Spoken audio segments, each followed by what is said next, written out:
नमस्कार, मैं हूं आपके साथ मयंक। देखिए, एक बड़ी हैरान करने वाली खबर आई है और वो इजराइल से आई है। और खबर किसके बारे में है? ईरान के बारे में है। और जो दावा किया गया है वो तो और भी हैरान करने वाला है, और इससे इजराइल और अमेरिका खासे परेशान होंगे। एक इजराइल की न्यूज़ एजेंसी ने ये दावा किया है कि ईरान ने फोर्थ जनरेशन का एक एटमी परीक्षण किया है, एटम बम का टेस्ट किया है। और बताया जा रहा है कि ये जो फोर्थ जनरेशन का एटम बम है, और इसकी खास बात यह है कि इसमें ना तो यूरेनियम की ज़रूरत थी, ना प्लूटोनियम की ज़रूरत है, ना ही कोई रेडिएशन होगा। और फ्यूज़न टेक्नोलॉजी से के ज़रिए ये टेस्ट किया गया है। फ्यूज़न टेक्नोलॉजी पर बेस्ड ये एटम बम का टेस्ट ईरान ने कर लिया है। ये दावा इजराइल की एक एजेंसी की तरफ से किया गया है। अब देखिए, ये बेहद चौंकाने वाली बात है और बेहद चिंता वाली बात भी है इजराइल के लिए। अब ये क्या कहा गया और ये क्या होता है, हम इसको समझने की कोशिश करेंगे। An Israeli news agency has made a shocking revelation in its report causing a stir in Israel. The Israeli news agency claims that before the war with Israel, Iran had developed an advanced nuclear weapon concept based on pure fusion, which does not require uranium or plutonium. इस Israeli agency ने दावा किया है कि जो 12 दिन की जंग हुई उसके ठीक पहले ईरान ने एक एडवांस न्यूक्लियर वेपन जो है उसका टेस्ट किया था। और ये जो है फोर्थ जनरेशन का टेस्ट है, और ये प्योरली जो है वो फ्यूजन टेक्नोलॉजी के तहत था, टेस्ट किया गया था। और इसमें सबसे बड़ी बात यह है कि इस टेस्ट में ना यूरेनियम की ज़रूरत पड़ी, ना प्लूटोनियम की ज़रूरत पड़ी, और ना ही किसी तरह का रेडिएशन हुआ।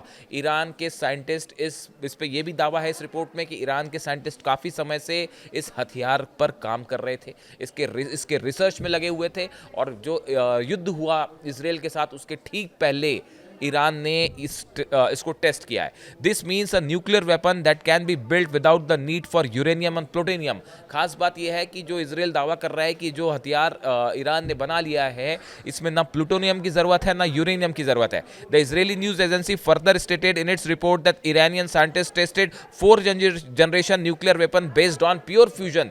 प्योर फ्यूजन पर बेस्ड ये न्यूक्लियर बॉम्ब है जो टेस्ट किया ईरान ने। ये दावा इजराइल में किया जा रहा है, जिसके बाद इजराइल के साइंटिस्ट जो हैं वो भी हैरान हैं। It's worth noting that no country has been yet able to develop pure fusion nuclear weapon technology. ये कहा गया है कि अभी तक किसी भी देश ने सिर्फ फ्यूजन टेक्नोलॉजी पे बेस्ड ऐसा कोई एटमी हथियार नहीं बनाया है जिसमें ना यूरेनियम की ज़रूरत पड़ती है ना प्लूटोनियम की ज़रूरत पड़ती है। लेकिन ईरान के साइंटिस्ट ने ये कर दिखाया है। ऐसा दावा इजराइल की एक एजेंसी कर रही है, हम नहीं कर रहे, इजराइल की एजेंसी कर रही है इस तरह का दावा, जो अपने आप में एक बेहद जो है वो चिंता की बात है इजराइल और अमेरिका के लिए। और ईरान के साइंटिस्ट जो है, देखिए, ईरान लगातार मिसाइल्स पे काम कर रहा है। न्यूक्लियर तरह का कोई समझौता जिसकी बात हो रही थी टॉक्स की अमेरिका से, उस पर कोई दूर दूर तक आसार नहीं दिख रहे होने के। और इस तरह के दावे लगातार हो रहे हैं कि ईरान का न्यूक्लियर प्रोग्राम आगे बढ़ रहा है। ईरान का दावा है कि हम अपने पीसफुल प्रोग्राम के लिए, इलेक्ट्रिसिटी नीड के लिए जो है न्यूक्लियर प्रोग्राम हमारा जारी रखे हुए हैं और उस पर हम रोक भी नहीं लगाएंगे। लेकिन ये लगातार दावे इजराइल और अमेरिका की तरफ से हो रहे हैं। अब इसमें जो है, देखिए, डोनाल्ड ट्रंप क्या कह रहे हैं। डोनाल्ड ट्रंप ये कह रहे हैं कि हमने ईरान के जो power plants, nuclear power plants थे, नतांज, फोर्दो और इस्फहान, तीनों को हमने पूरी तरह से ऑब्लिटरेटेड देम, पूरी तरह से खत्म कर दिया। ये दावा है डोनाल्ड ट्रंप का। लेकिन अब इस दावे पे लगातार सवाल उठ रहे हैं, पहले दिन से ही सवाल उठ रहे हैं। और अब देखिए इजरायली एजेंसी का ये दावा, और ये नतांज जो न्यूक्लियर सेंटर है वहाँ से जुड़ा हुआ है, जो जैसा साइंटिस्ट बता रहे हैं, जो रिपोर्ट आ रही है कि ये जो प्रोग्राम है ये नतांज में किया गया। और वहाँ पे जो है साइंटिस्ट काफ़ी समय से ये रिसर्च कर रहे थे। अगर आप देखें तो कुछ समय पहले वॉशिंगटन पोस्ट में भी जो है वो इस तरह की एक खबर, वॉशिंगटन पोस्ट में कहा गया था कि ईरान जो है फ्यूज़न डिवाइस पर काम कर रहा है। ये शायद 2023 के आसपास की रिपोर्ट है, जिसमें एक इस तरह का दावा किया गया था कि ईरान के साइंटिस्ट जो है फ्यूज़न टेक्नोलॉजी पर, डिवाइस पर काम कर रहे हैं, जो कि जल्दी इस दिशा में एक बड़ा हथियार को बनाने की दिशा में आगे बढ़ सकते हैं। और इस तरह की जानकारी अमेरिका को दी गई थी। यानी देखिए, ये जो अब दावा इजराइल ने किया है ये उसी क्रम में अगला दावा है। और इसमें जो सबसे गौर करने वाली बात है, ये तो बड़ा सेंसेशनल दावा है कि इसमें ना यूरेनियम की ज़रूरत है ना प्लूटोनियम की ज़रूरत है।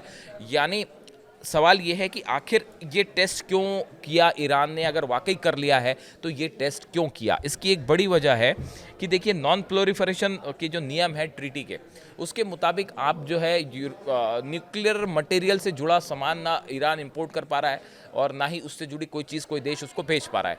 ऐसे हालात में अगर ईरान एक नई टेक्नोलॉजी से किसी तरह का एटमी टेस्ट करता है जिसमें ना यूरेनियम की ज़रूरत है, ना प्लूटोनियम की ज़रूरत है, ना उसमें रेडिएशन हो रहा है, तो फिर किसी भी नॉन प्लोरिफरेशन ट्रीटी के किसी नियम का उल्लंघन ही नहीं होगा। इस सूरत में आप जो नॉन प्लोरिफरेशन ट्रीटी के चलते या तो सैंक्शंस लगाए गए, स्नैपबैक सैंक्शंस लगाए गए, जब ऐसे किसी नियम का उल्लंघन ही नहीं हो रहा तो आप फिर ईरान को किस आधार पर जो है वो उस पर दोष लगाएंगे। इसीलिए ये कहा जा रहा है कि जो फ्यूजन टेक्नोलॉजी है इसमें अभी फ़िलहाल किसी भी देश ने इसमें बड़ा एडवांसमेंट नहीं किया है, लेकिन ये इजराइल की एक एजेंसी दावा कर रही है कि साहब ईरान ने इसको हासिल कर लिया है। देखिए एक बड़ा जो घटनाक्रम इस पूरे मुद्दे को लेकर है, इसमें दो राय नहीं है कि ईरान अब पहले के मुकाबले कहीं ज़्यादा पावरफुल हो चुका है जहाँ तक मिसाइल्स की बात है। न्यूक्लियर प्रोग्राम का जहाँ तक सवाल है, नेतन्याहू 29 दिसंबर को जो है वो अमेरिका जा रहे हैं, डोनाल्ड ट्रंप से उनकी मुलाकात होगी। अब देखना ये होगा कि इस मुलाकात में क्या निकल के आता है।